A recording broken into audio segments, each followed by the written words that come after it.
Hello all, merry Christmas. இன்றைக்கி big basket order என்னென்னு பார்க்கலாம். ஃபஸ்ட் வந்து இந்த ஷீட், இது வந்து ஷெல்ஃப் மேலே போடுற ஷீட். இது வந்து ஸ்டிக் பண்ணிக்கலாம் ஷெல்ஃப் மேலே, வாட்டர் ப்ரூஃப். நெக்ஸ்ட் வந்து டாப்பியோக்கா சிப்ஸ், இது வந்து ஸ்பைசி டாப்பியோக்கா சிப்ஸ்.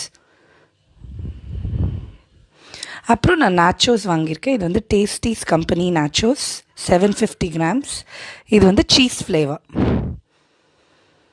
அப்புறம் வந்து கிறிஸ்மஸ்க்காக கிட்ஸ்க்கு வந்து இந்த சாக்லேட் வாங்கியிருக்கேன். இது வந்து ஸ்டிக் மாதிரி ஃபேண்டாஸ்டிக், சின்ன மினி ஸ்டிக்ஸ், அரவுண்ட் 20 pieces இருக்கும். இது எதுவுமே ரெகுலர் பேஸஸ் கிடையாது, ஒகேஷ்னலாக பர்ச்சேஸ் பண்ணிக்கலாம் எப்பயாவது.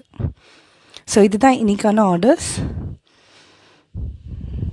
உங்களுக்கு இது மாதிரி ஏதாவது இந்த சிப்ஸ் இதெல்லாம் எதாவது ட்ரை பண்ணணுன்னா you can check in BigBasket. Thank you for வாட்சிங். பாய்.